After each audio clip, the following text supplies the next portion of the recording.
Hey there crew, welcome back. My name is Mark and I go by Men Who Bullet, and in today's video, I'm going to share my top 3 regrets from my very first bullet journal. I learned a lot inside of this bullet journal when I first started in April of 2017, and we're going to be sharing the good, the bad, and the ugly, as well as some examples of what you should do and what you shouldn't do inside of your first bullet journal. My first big regret was overusing my index. If you follow the bullet journal method, you know how important your index is, but did you know that you don't have to put everything inside of your index?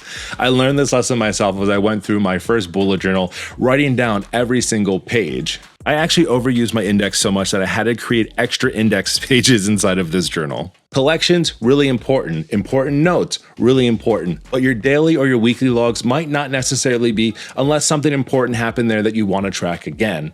As I was going through my first year, I was putting down every single page inside of my index. So let's take a look at 2 examples of good things to put inside of your index.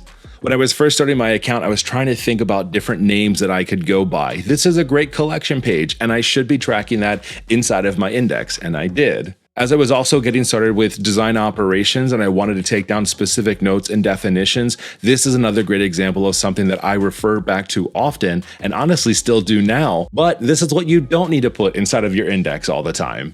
Every single weekly.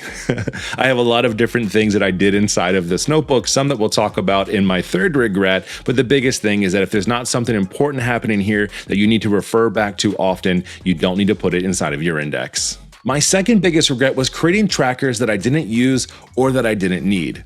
When I started in my bullet journal, I thought trackers were mandatory, so I was always trying to find a way to track something, even if it wasn't exciting for me. So here are 3 examples of trackers that never really worked out for me. The first one is a weather tracker. I don't know why I was tracking this inside of my journal. Honestly, I wasn't that worried about the weather, and I have it all on my phone anyway. But again, I thought I had to do it or I should try it, and I learned it wasn't for me.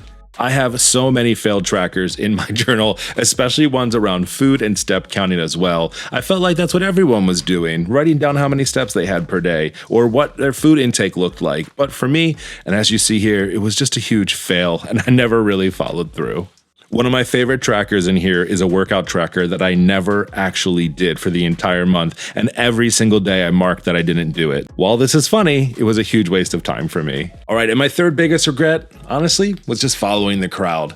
Like I mentioned, I had a lot of different trackers and collections and things that I had to create inside of my bullet journal, and reality was I didn't. Over time, I realized that I just need to create trackers and collection pages that are important to me, not necessarily doing what everyone else was doing inside of their journal. I will say that it was still a good exercise to explore those, to see and find out that I didn't need them. But as I always say, make sure that your journal is working for you and that you're not working for your journal. Creating pages and collections and trackers that just make no sense for you is a waste of your time, and you could be spending that time on something much more important that's interesting to you. One of my favorite parts about creating YouTube videos is actually having conversations with you down in the comment section, not just for myself, but also for others in the community that might not know. So if you have any regrets from some of your first journals, whether you are brand new starting your second journal or you've been bullet journaling for years, drop a comment down in the section below so we can all share in the hilariousness of what it was like getting started with our very first journal. I'll talk with you next time. See ya.